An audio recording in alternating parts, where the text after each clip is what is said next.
Oh, you're going to like this. Go ahead, Theory. And yet I always seem to second guess. Cause of my skin tone, they saying that I'm just a guest. Plus I was 30, so they started coming at my neck. So many shots been fired, I've been feeling like I need a vest. I'ma show them what I got. And all the ones who said I'd fail, I'll admit my shit is hot. And all the ones who came before me, I'ma see them at the top. Cause I ain't never gonna stop. Now I ain't never gonna stop until I drop. Welcome to Speak Up, Show Up, Lead, the podcast for people who've been through the hard stuff and kept going. I'm JJ Hardy, Army veteran, leadership coach, and the guy behind the book, Speak Up, Show Up, Lead. Every week, I'll bring you stories and strategies from everyday warriors, resilient leaders, and those rebuilding with purpose. Whether it's a solo message or an unfiltered conversation, you'll walk away with tools, truth, and the fire to keep going. Let's get into it. I'm here today with Dave, and he works at John Deere, but he's a Marine Corps veteran, and we're going to talk about some pretty cool stuff in the AI realm and also some cool stuff that he's doing out in the community. How you doing today, Dave? Hey, doing wonderful. Glad to be here. Thanks for having me. Of course. Well, you know, when somebody's doing good things and you see it pop up all the time, you gotta put them out to the masses and let everybody know that things can be done. I agree. Thank you for being here. I really appreciate you being a part of that. Okay.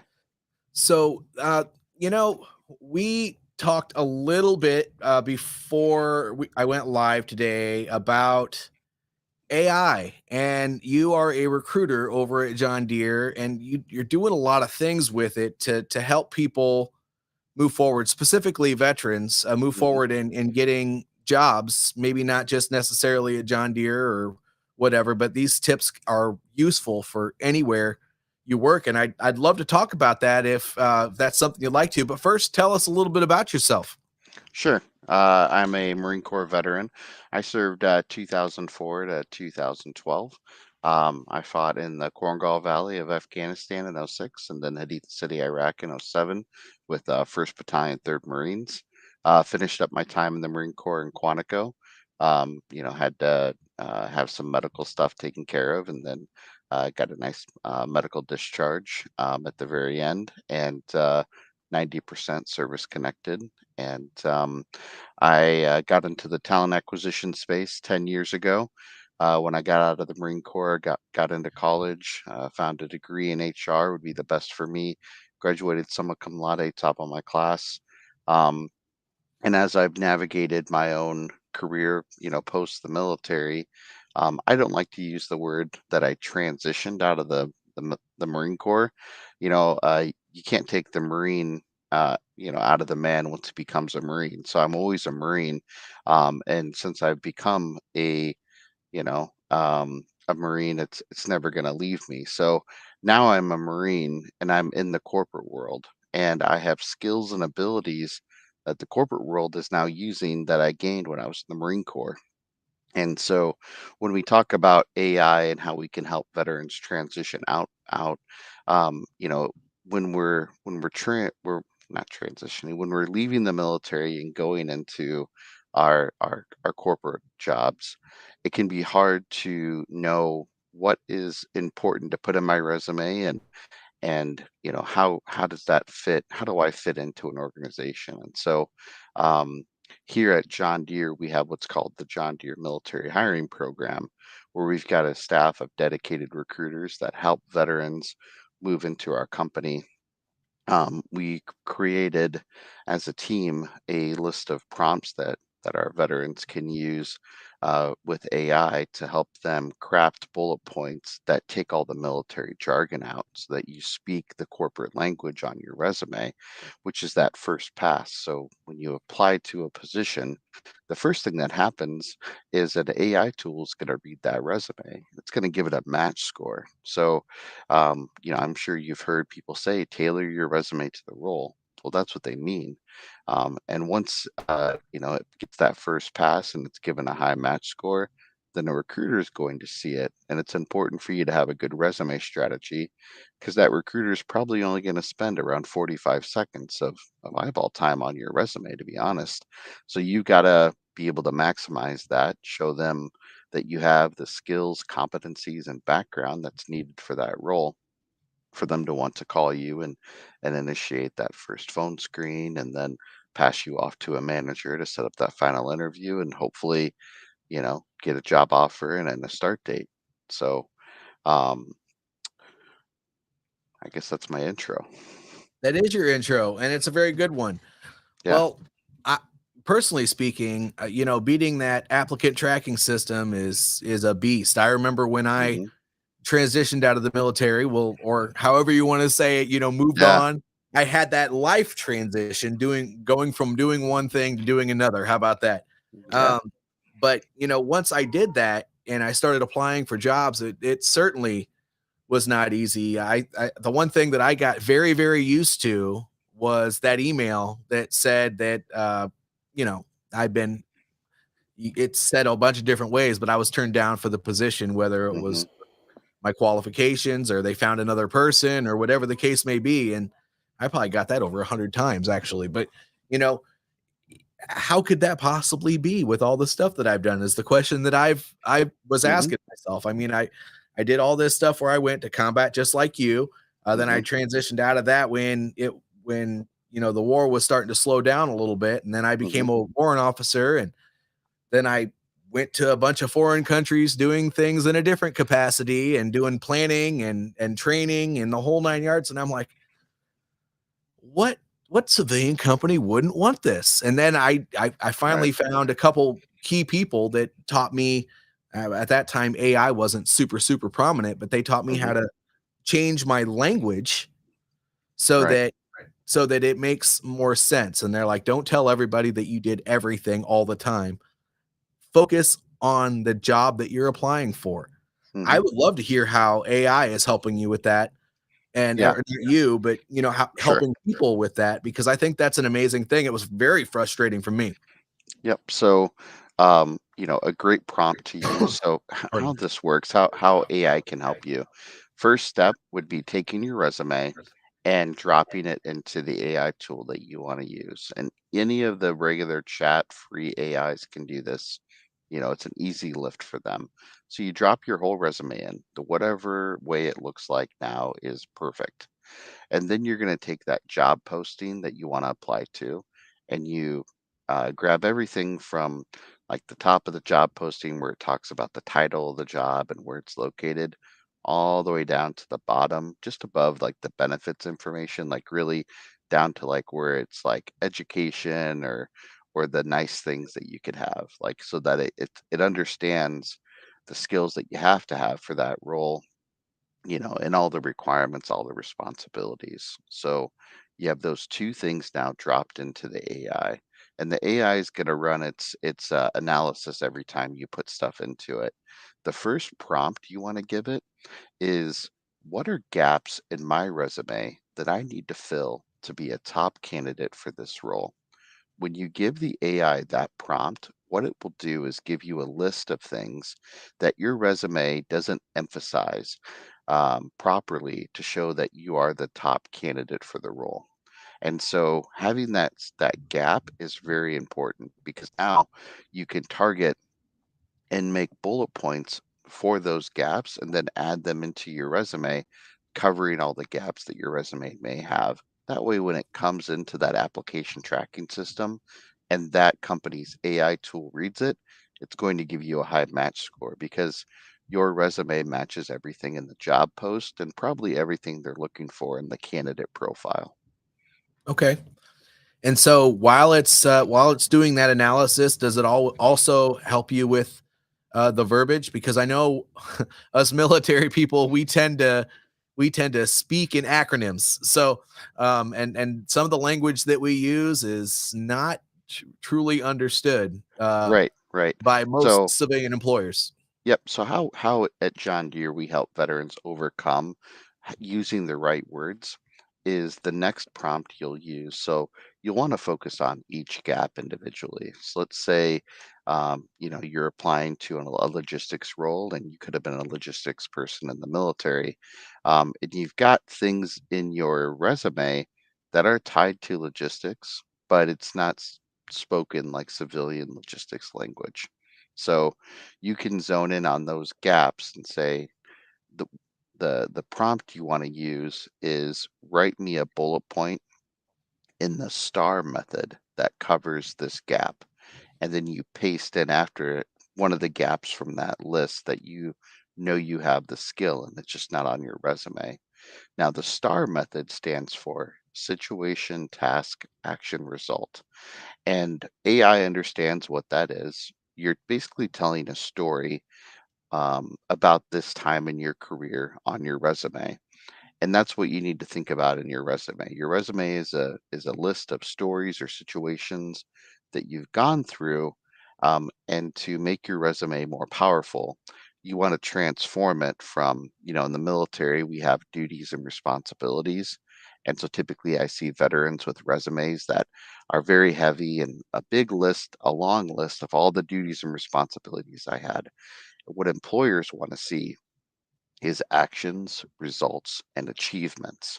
So your bullet points need to be transformed into the STAR method to show the actions that you took, the results of your actions, and the achievements you had along the way. And you need to limit it to, per job, around 6 to 8 bullet points. Because if you think about it for your resume strategy, that recruiter and that manager is probably going to give your resume around 45 seconds to maybe a minute and a half at the most of eyeball time. And so you got to be able to sell yourself quickly. And so if you have too many bullet points in your resume with too many just duties and responsibilities, there's too much noise for them to look at. And they may put you in the maybe pile or the no pile versus, when they look at your resume and they see all the actions, results, and achievements that you've been able to have, and they're tied to the actual role because that's how the AI is going to help you write those bullet points. You'll get into that final interview stage more often Okay. than not. Interesting. Okay. Yep. So, I mean, there are many different. So the STAR method is one. I Hmm. know that there are different organizations that are out there that actually will recommend that you use other methods. I know. Oh yeah. I talked to somebody who worked over at Amazon, and they said they have their own unique system that they use to evaluate resumes. And so, does AI help you if there's like a?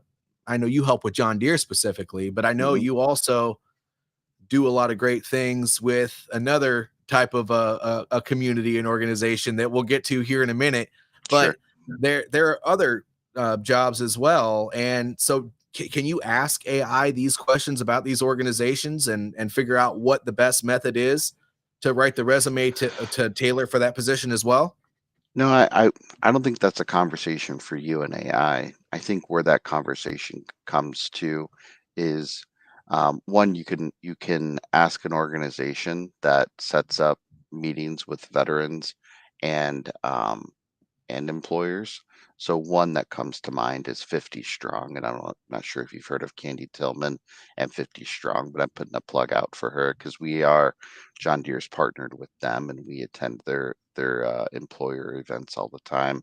Um, but um, employers that are looking for veterans, they will typically on their website have a spot where they're trying to recruit veterans for, and you'll be able to click on that spot of their website and then fill out some information so that a recruiter that is like me that's targeted at trying to find veterans for an organization, you can talk to them and say, hey, you know, what do you guys look for in your resumes? Is it the STAR method or is it something else? Um, you know, I think most recruiters will agree with me that if you see actions, results, and achievements in a resume, and a strong skills list, that is probably 95% of what we're looking for in a resume versus very vague bullet points that don't give a whole lot except for a little bit of duty and responsibility. When I'm telling a candidate story to a hiring manager, if I can go through your resume and I can really be able to articulate the things that you've done and the results of those things, it makes it easier for me to explain why I'm advocating for this veteran, to be the top candidate, you know, and you should really benchmark them off of everyone else that's in the list. Yeah.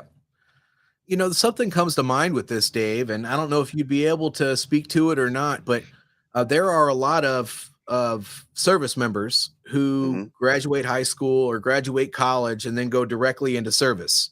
Hmm. They may not have a huge resume built up. It, so and then they end up going in like the National Guard or Reserve or whatever the case may be, and Hmm. those people probably also need help with this sort of stuff. If somebody doesn't have a whole lot of achievements, um, probably isn't an AI question, but what's your advice to those people that are just getting out into the workforce after doing great things in basic training and maybe even college or whatever the case may be to give them to go out into the workforce with when they're creating resumes? So I call that person early in their career, right? Yep. And so they're going to be applying to early career roles where the requirements aren't as heavy as someone maybe in mid-career or late career. And so my best advice for those people that are maybe, maybe it's a reserve, spot or something like that where their day job isn't anything in the military. They're still going to be able to set themselves apart because they joined service and they've been through something that everyone else in that candidate pool isn't or hasn't gone through. To put it to perspective, here at John Deere and a lot of other places, um, uh, the veteran pipeline is literally 1%. Like I could have 200 roles posted, and out of those 200 roles, I will only get two or three veterans that maybe apply, you know. Mm. And we are doing strives to make that more, raise up our the amount of veterans that apply per position. Um, I may have one veteran that I work with, and I say it's one veteran applying.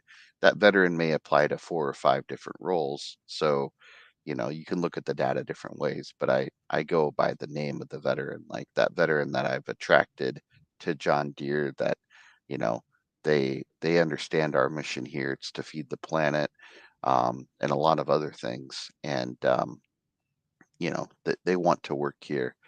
So I guess the best way to put it, when filling out your resume, there are things you did before you went into the military, and there are things that you accomplished while you were in that training phase, that do look really good on your resume.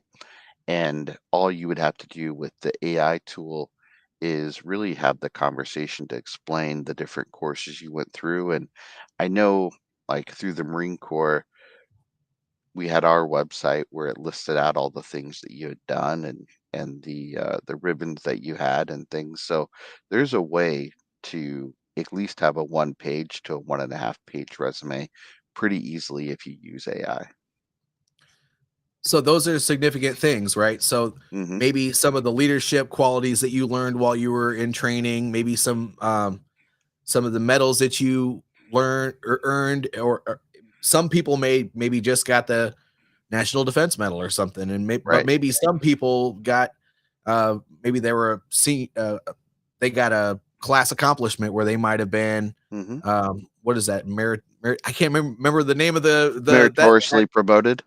Yeah. meritoriously promoted, or Hmm. maybe they had high honors for their standing in the class and basic training and AIT. I mean, there are so many things to consider when it's not just training. If you stand out in any way, they should be taking that into consideration. So Right. that's something. But now tell you do a lot more than just help out John Deere. You're part of something that's been going on since what, 2018 now? Yeah. That Yeah. is a really significant thing, and I wish more locations were doing something just like it. Can you tell us about it? Yeah. So here in the Quad Cities, we have what's called the Quad Cities Veterans Network. And what we are is, back in 2018, one of my best friends, Brian Miller, Colonel or Lieutenant Colonel for the Army, he was retiring. I had gotten out in 2012, and I was, in my career in recruiting at this point, and things were going well. Um, and Brian needed to find a job, and we had heard about other networks like the one we have now. QCVN is what we call it. We had Roll Call Chicagoland in Chicago. We had Vetlanta, and others, and we were like, man, isn't there a network here? And we couldn't find one. So he and I and about 7 or 8 other veterans said, "Hey, let's make it ourselves." And we started off at the local base that we have here in the Quad Cities, the Rock Island Arsenal. And pretty quickly, we were noticed by a fantastic gentleman out at Roll Call Chicagoland, Justin Miller. And Justin said, "You guys got to get off base." What the QCV does is we bring the veteran job seeker into the same place that the employers are, and it's a very casual, low-key networking event. Each month, we have an employer that sponsors the event, and so they typically buy all the food, and so you get free food, and you get to have these, you know, low-threat conversations with employers that are trying to find a way to get you into their organization. We also have resource groups that come, people that are in the service dog industry. They want to help veterans get connected to a service dog and use that service. We have people from the VA that can help you, get your VA claims submitted again. There's people from the local. Here we have Iowa Works, where they can help you connect with employers, work on your resume, and the list goes on. So we grew from about 8 or 9 people that were coming veterans every single month to now our events. On average, we have around 60 to 100 people attend. So it's really grown. And then on top of that, we've also expanded across the state of Iowa. We now have the Muscatine Veterans Network. We have the Clinton County Veterans Network just north of us. North of them, we have the Tri-States Veteran Network out in Dubuque. Above them, we have the Cedar Valley Veterans Network in Cedar Rapids, Iowa. And then out in Des Moines, Iowa, we have the River Valley Veterans Network. All of these networks have been created because somebody from those areas came to the Quad Cities, they heard about our network, and they said, I want to have this here. We gave them the blueprints of how easy it is to make your own network, and now they're doing it. Hmm. Yeah, I've been to the Cedar Valley numerous times. I'm Hmm. planning on going next week, actually, Nice. and then also I've a handful of times I've been up to the Quad Cities Veteran networking events as well. Hmm. I've seen you there a couple times. We have not connected there, but I'm so happy that we connected on Yeah, LinkedIn and we were able to do this here. totally. Um, I always ask people this on my shows for anybody who's maybe down and out struggling in that transition phase. What's one Mhm. piece of advice that you have to them, whether it's for job seekers or just overall advice that you could pass on as your infinite wisdom?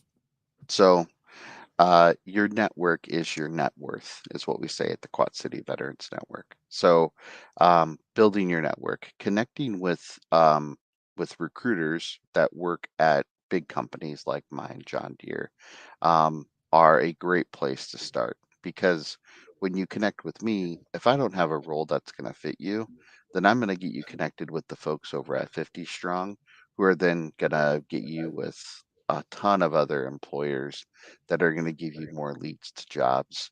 Um, you know, if you just Google like whatever function that you're trying to get into, let's say it's IT, you could Google the top IT companies in your area. And then from there, go to their websites, like that'll give you, or you can even ask your AI for that too. The AI can sometimes do a better search now. And you go to their websites, every single big company is going to have a veteran spot, or most of them will. And then you fill out that contact card so you can get in touch with the recruiter, or it'll show you the jobs that they have there that, have been successful for veterans, or however they work their talent acquisition strategy. But um, what I'm talking about here is proactive. Action won't happen unless you take it.